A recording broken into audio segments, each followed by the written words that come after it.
നമ്മൾ ദ്വിതീയ വിഭക്തിയിൽ വരുന്ന ഏതാനും വാക്യങ്ങൾ മലയാളത്തിലേക്ക് വിവർത്തനം ചെയ്തതാണ് ഇവിടെ കാണിക്കുന്നത്. ഓരോ ദിവസം ഇതേപോലെ ഓരോ 5 വീതം തരുമ്പോൾ നിങ്ങൾക്ക് നല്ല മനസ്സിലാവും. അതേ ദ്വിതീയ വിഭക്തി പുല്ലിംഗ ശബ്ദത്തിലുള്ള ദ്വിതീയ വിഭക്തിയാണ് വരുന്നത്. ബാലഹ ആചാര്യം വന്ദതേ. ബാലഹ ഏകവചനമാണ് അല്ലേ. ബാലഹ ആചാര്യം, ആചാര്യ, ആചാര്യൗ, ആചാര്യാഹ പ്രഥമ വിഭക്തി, ആചാര്യം, ആചാര്യൗ, ആചാര്യാൻ അതാണ് ദ്വിതീയ വിഭക്തി. അപ്പോൾ ആചാര്യം എന്ന് പറയുമ്പോൾ ആചാര്യനെ എന്നുള്ളതല്ലേ ദ്വിതീയ വിഭക്തിയുടെ അർത്ഥം. ബാലൻ ആചാര്യനെ അല്ലെങ്കിൽ ഗുരുവിനെ, വന്ദതേ വന്ദിക്കുന്നു. അപ്പോൾ ഇവിടെ ആചാര്യം എന്നുള്ളത് ദ്വിതീയ ഏകവചനം. അടുത്ത മാതാ ഓദനം പചതി. മാതാ അമ്മ, ഓദനം, ഓദനം എന്ന് പറഞ്ഞാൽ ഓദനഹ ആണ് പ്രഥമ വിഭക്തി. ഓദനഹ, ഓദനൗ, ഓദനാഹ. ദ്വിതീയ വിഭക്തി വരുമ്പോൾ ഓദനം. മാതാ ഓദനം പചതി, അമ്മ ആഹാരം പചതി ഉണ്ടാക്കുന്നു.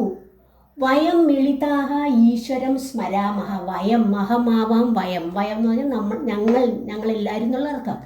വയം മിളിതാഹ ഒന്നിച്ച്, ഈശ്വരം, അവിടെ ഈശ്വരം എന്നുള്ളതാണ് ദ്വിതീയ വിഭക്തി. ഈശ്വര, ഈശ്വരൗ, ഈശ്വരാഹ.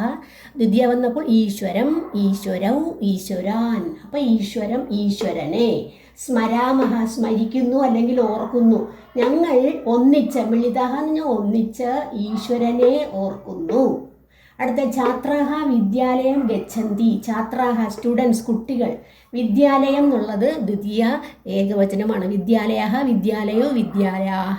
ദ്വിതീയ വിഭക്തി വന്നപ്പം വിദ്യാലയം, വിദ്യാലയൗ, വിദ്യാലയാൻ. കുട്ടികൾ വിദ്യാലയം, അപ്പോൾ വിദ്യാലയത്തിലേക്ക്. ഗച്ഛന്തി പോകുന്നു. ഇവിടെ ബഹുവചനമായതുകൊണ്ട് ഇവിടെയും ബഹുവചനം. മനുഷ്യാഹ വായും വിന ന ജീവന്തി. മനുഷ്യാഹ മനുഷ്യർ, ബഹുവചനം. വായും, വായും ആണ് അവിടുത്തെ ദ്വിതീയ ഏകവചനം. വായും വിന, വിന എന്ന് പറഞ്ഞാൽ കൂടാതെ, അതൊരു അവ്യയമാണ്.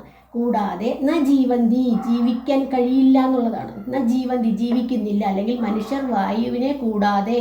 വായു എന്ന് പറയുമ്പോൾ ദ്വിതീയയുടെ അത് എന്നുള്ള അർത്ഥം. വായുവിനെ കൂടാതെ ന ജീവന്തി ജീവിക്കാൻ കഴിയില്ല എന്നുള്ളത്, അല്ലെങ്കിൽ ജീവിക്കുന്നില്ല എന്ന് വേണമെങ്കിൽ പറയാം. അപ്പോൾ ഇതാണ് ദ്വിതീയ വിഭക്തിയിൽ 5 തന്നു. അടുത്തതിൽ ദ്വിതീയ ബഹുവചനത്തിൽ തരുന്നതാണ്.